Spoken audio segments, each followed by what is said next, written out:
আসসালামু আলাইকুম। Welcome back to my channel exam hero BD. আমাদের এখনকার আলোচনার বিষয় হচ্ছে বাংলা ভাষা ও ব্যাকরণ রীতি থেকে প্রাথমিক শিক্ষক নিয়োগ পরীক্ষায় আসার মতো 20+ এমসিকিউ ব্যাখ্যা সহ আলোচনা। তো আপনারা এখনো যারা আমাদের চ্যানেলটি সাবস্ক্রাইব করেননি তারা অবশ্যই আমাদের চ্যানেলটি সাবস্ক্রাইব করে আমাদের সাথেই থাকুন। তো চলুন শুরু করা যাক। প্রথমে যে প্রশ্নটি আমরা দেখতে পাচ্ছি, ব্যাকরণের মূল ভিত্তি কি? ব্যাকরণের মূল ভিত্তি ধ্বনি। ধ্বনি হলো ব্যাকরণের মূল ভিত্তি। ভাষার ক্ষুদ্রতম একক হলো ধ্বনি। ধ্বনি থেকে শব্দ, শব্দ থেকে বাক্য এবং বাক্য থেকে ভাষা গঠিত হয়। ধ্বনি ছাড়া শব্দ বা বাক্য তৈরি সম্ভব নয়। ব্যাকরণে ধ্বনিতত্ত্ব একটি গুরুত্বপূর্ণ আলোচ্য বিষয়, যেখানে ধ্বনির উচ্চারণ, বিভাজন ও বৈশিষ্ট্য নিয়ে বিস্তারিত আলোচনা করা হয়। মনের ভাব প্রকাশের প্রধান বাহন কোনটি? উত্তর হচ্ছে ভাষা। মনের ভাব প্রকাশের সবচেয়ে কার্যকর ও প্রধান মাধ্যম হলো ভাষা। চিত্র, লেখা বা ইঙ্গিত দিয়েও ভাব প্রকাশ করা যায়, তবে ভাষার মতো পূর্ণাঙ্গভাবে নয়। ভাষার মাধ্যমে মানুষ তার চিন্তা, অনুভূতি ও মতামত সুস্পষ্টভাবে অন্যের কাছে পৌঁছাতে পারে। এটি মানব সভ্যতার বিকাশে অপরিহার্য ভূমিকা পালন করেছে। বাংলা ভাষায় ব্যাকরণ শব্দটি এসেছে কোন ভাষা থেকে? উত্তর হচ্ছে সংস্কৃত ভাষা থেকে। ব্যাকরণ শব্দটি সংস্কৃত ভাষা থেকে বাংলায় এসেছে। সংস্কৃতিতে বি আ ক্রি অন এই উপাদানগুলো থেকে শব্দটি গঠিত, যার অর্থ বিশেষভাবে বিশ্লেষণ বা বিস্তৃত আলোচনা। সংস্কৃত ভাষার অনেক শব্দ বাংলা ভাষায় সরাসরি ব্যবহৃত হয়, যাদের তৎসম শব্দ বলা হয়। ব্যাকরণও এমন একটি তৎসম শব্দ। ব্যাকরণের সাধারণ আলোচ্য বিষয় কয়টি? উত্তর হচ্ছে 4টি। ব্যাকরণের সাধারণ আলোচ্য বিষয় 4টি: ধ্বনিতত্ত্ব, শব্দতত্ত্ব বা রূপতত্ত্ব, বাক্যতত্ত্ব বা পদক্রম এবং অর্থতত্ত্ব। ধ্বনিতত্ত্বে ধ্বনির উচ্চারণ ও বৈশিষ্ট্য, শব্দতত্ত্বে শব্দ গঠন ও প্রকারভেদ, বাক্যতত্ত্বে বাক্যের গঠন ও পদক্রম এবং অর্থতত্ত্বে শব্দ ও বাক্যের অর্থ নিয়ে আলোচনা করা হয়। বাংলা ভাষার উদ্ভব হয়েছে কোন ভাষা থেকে? উত্তর হচ্ছে অপভ্রংশ। বাংলা ভাষার উদ্ভব হয়েছে অপভ্রংশ ভাষা থেকে। ভাষার বিবর্তনের ক্রম হল বৈদিক থেকে সংস্কৃত, থেকে পালি, থেকে প্রাকৃত, থেকে অপভ্রংশ, থেকে বাংলা। অপভ্রংশ ছিল মধ্য ভারতীয় আর্য ভাষার শেষ স্তর এবং আধুনিক ভারতীয় আর্য ভাষাসমূহের পূর্বসূরি। দশম থেকে দ্বাদশ শতকে অপভ্রংশ থেকে বাংলা ভাষার স্বতন্ত্র রূপ গড়ে ওঠে।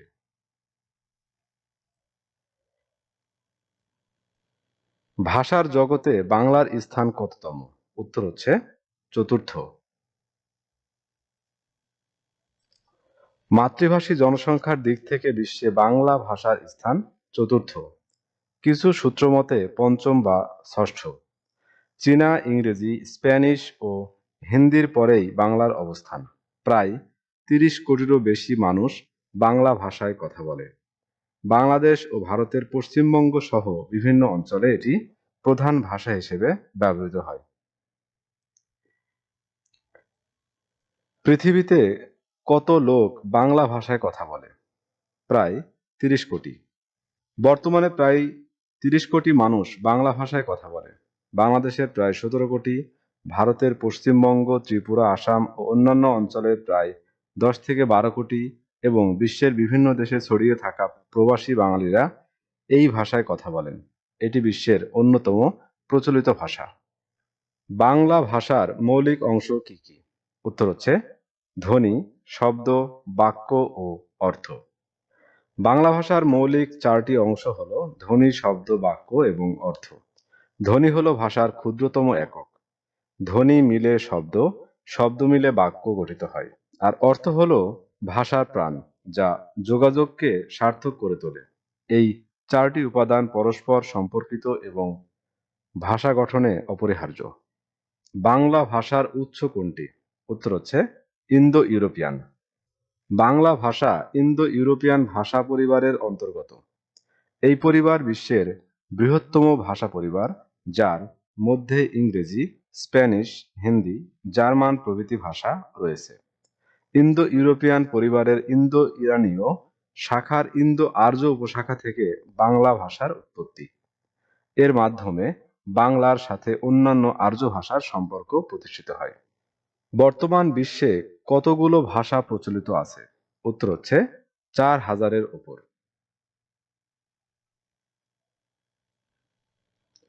বর্তমান বিশ্বে 4000-এরও বেশি ভাষা প্রচলিত রয়েছে।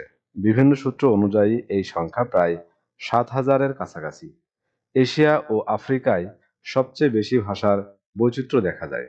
তবে অনেক ভাষা বিলুপ্তির হুমকিতে রয়েছে, কারণ কম সংখ্যক মানুষ সেগুলো ব্যবহার করে। ভাষার এই বৈচিত্র্য মানব সভ্যতার সমৃদ্ধির প্রমাণ। পৃথিবীর অধিকাংশ ভাষার কয়টি রীতি লক্ষণীয়? 2টি। পৃথিবীর অধিকাংশ ভাষায় 2টি প্রধান রীতি লক্ষ্য করা যায়: লেখ্যরীতি ও কথ্যরীতি। বাংলা ভাষায় এই 2 রীতি হল সাধু ভাষা ও চলিত ভাষা। লেখ্যরীতি সাধারণত আনুষ্ঠানিক, গুরুগম্ভীর ও স্থিতিশীল হয়, যেখানে কথ্যরীতি সহজ, প্রাণবন্ত ও পরিবর্তনশীল। উভয় রীতি ভাষার পূর্ণতা ও প্রয়োগক্ষেত্র বিস্তারে গুরুত্বপূর্ণ। কোনটি সাধু ভাষার বৈশিষ্ট্য? উত্তর হচ্ছে তৎসম শব্দের ব্যবহার বেশি। সাধু ভাষার প্রধান বৈশিষ্ট্য হল তৎসম শব্দের আধিক্য। এতে সংস্কৃত থেকে আসা শব্দ বেশি ব্যবহৃত হয়। সাধু ভাষায় ক্রিয়াপদ ও সর্বনাম পদের পূর্ণরূপ ব্যবহার করা হয়, যেমন করিয়াছিলাম তাহারা। এটি গুরুগম্ভীর, আনুষ্ঠানিক ও অপেক্ষাকৃত কঠিন। সাধু ভাষা সাহিত্যে মর্যাদাপূর্ণ ও স্থিতিশীল, তবে বর্তমানে কম ব্যবহৃত হয়। গুরুচণ্ডালী দোষ মুক্ত কোনটি? উত্তর হচ্ছে শবদাহ। শবদাহ শব্দটি গুরুচণ্ডালী দোষমুক্ত, কারণ এতে উভয় অংশই তৎসম, শব এবং দাহ। গুরুচণ্ডালী দোষ হয় যখন একই শব্দ বা বাক্যে তৎসম ও তদ্ভব দেশি শব্দ একসাথে ব্যবহৃত হয়। সব পোড়া, মরা দাহ ও সব মরা থেকে তৎসম ও তদ্ভব শব্দের মিশ্রণ থাকায় এগুলো দোষযুক্ত। সাহিত্যে ভাষার শুদ্ধতা রক্ষার এই দোষ এড়ানো জরুরি। নিচের কোন বাক্যটি গুরুচণ্ডালী দোষে দুষ্ট? উত্তর হচ্ছে ভালো না লাগিলেও গেয়ে যায়। ভালো না লাগিলেও গেয়ে যায় বাক্যটি গুরুচণ্ডালী দোষে দুষ্ট, কারণ এতে সাধু ও চলিত রীতি মিশ্রিত হয়েছে। লাগিলেও সাধু রীতির শব্দ এবং গেয়ে যায় চলিত রীতির শব্দ। একই বাক্যে উভয় রীতি ব্যবহার করা ভাষার দোষ। শুদ্ধ বাক্য হবে ভালো না লাগিলেও গাইয়া যায়, অথবা ভালো না লাগিলেও গেয়ে যায়। বক্তৃতা ও নাটকের সংলাপের জন্য কোন ভাষা বেশি ব্যবহৃত হয়? উত্তর হচ্ছে চলিত ভাষা। বক্তৃতা ও নাটকের সংলাপে চলিত ভাষা বেশি ব্যবহৃত হয়, কারণ এটি সহজবোধ্য, প্রাণবন্ত ও স্বাভাবিক। চলিত ভাষা মুখের কথার কাছাকাছি বলে শ্রোতাদের সাথে সহজে সংযোগ স্থাপন করা যায়। সাধু ভাষা আনুষ্ঠানিক ও কৃত্রিম শোনায়, তাই নাটকীয় প্রকাশের জন্য অনুপযুক্ত। বর্তমানে প্রায় সব ধরনের যোগাযোগে চলিত ভাষায় প্রাধান্য পায়। কোনটি সাধু ভাষার বৈশিষ্ট্য? উত্তর হচ্ছে গুরুগম্ভীর। সাধু ভাষার প্রধান বৈশিষ্ট্য হল গুরুগম্ভীর রূপ। এটি আনুষ্ঠানিক, মার্জিত ও শিষ্ট ভাষা। তৎসম শব্দবহুল, পূর্ণ ক্রিয়াপদ ও সর্বনাম ব্যবহারের কারণে এটি গাম্ভীর্যপূর্ণ। গুরুচণ্ডালী একটি ভাষাগত দোষ, সাধু ভাষার বৈশিষ্ট্য নয়। সাধু ভাষা অবোধ ও দুর্বোধ্য নয়, তবে চলিত ভাষার চেয়ে জটিল হতে পারে।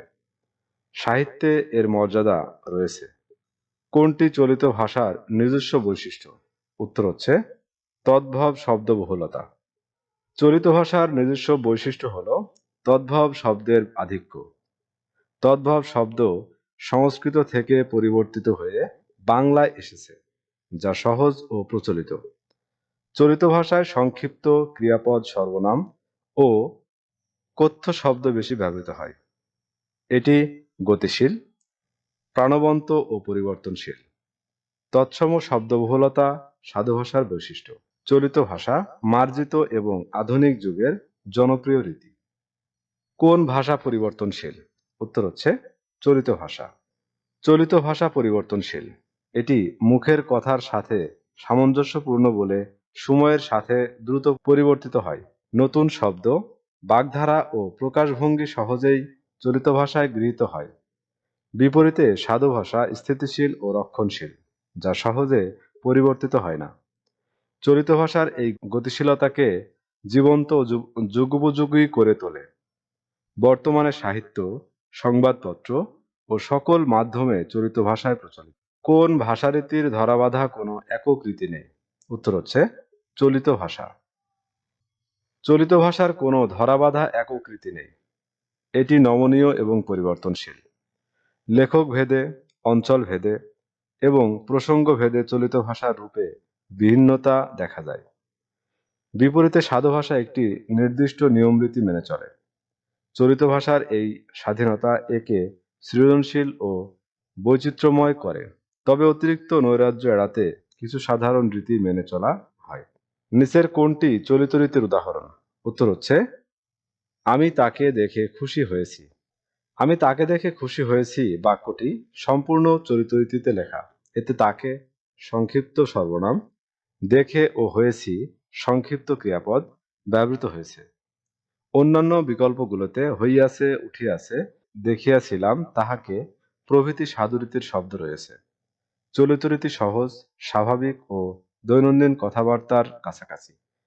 এটি বর্তমান যুগের সর্বত্র ব্যবহৃত হয়। বাংলা ভাষায় প্রথম ব্যাকরণ রচনা করেন কে?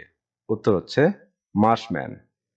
বাংলা ভাষায় প্রথম ব্যাকরণ রচনা করেন ইংরেজ খ্রিস্টান ধর্মপ্রচারক ডক্টর উইলিয়াম কেরি। তবে প্রশ্নে মার্শম্যান উল্লেখিত, যিনিও প্রাথমিক বাংলা ব্যাকরণ রচনায় অবদান রেখেছিলেন। ক্যারি 1801 সালে a grammar of the Bengali language রচনা করেন। এটি ছিল বাংলা ভাষার প্রথম মুদ্রিত ব্যাকরণ। তবে বাঙালিদের মধ্যে রাজা রামমোহন রায় প্রথম বাংলা ব্যাকরণ রচনা করেন। রাজা রামমোহন রচিত ব্যাকরণের নাম কি? উত্তর হচ্ছে গৌড়ীয় ব্যাকরণ। রাজা রামমোহন রায় রচিত ব্যাকরণ গ্রন্থের নাম গৌড়ীয় ব্যাকরণ, যেটি প্রকাশিত হয় 1833 সালে। এটি বাঙালি লেখকের লেখা প্রথম বাংলা ব্যাকরণ। গৌড়ীয় শব্দের অর্থ গৌড়, অঞ্চলের, যা বাংলাকে নির্দেশ করে। এই গ্রন্থে বাংলা ভাষার নিয়ম কানুন বিস্তারিত আলোচিত হয়েছে। রামমোহন বাংলা গদ্যের প্রবর্তক এবং ভাষাতাত্ত্বিক হিসেবেও খ্যাত। তার এ কাজ বাংলা ভাষা চর্চায় মাইল ফলক। তো ভিউয়ার্স, এই ছিল আমাদের এখনকার আয়োজন। আমাদের পরবর্তী ভিডিও দেখার আমন্ত্রণ জানিয়ে এখানেই শেষ করছি। ধন্যবাদ।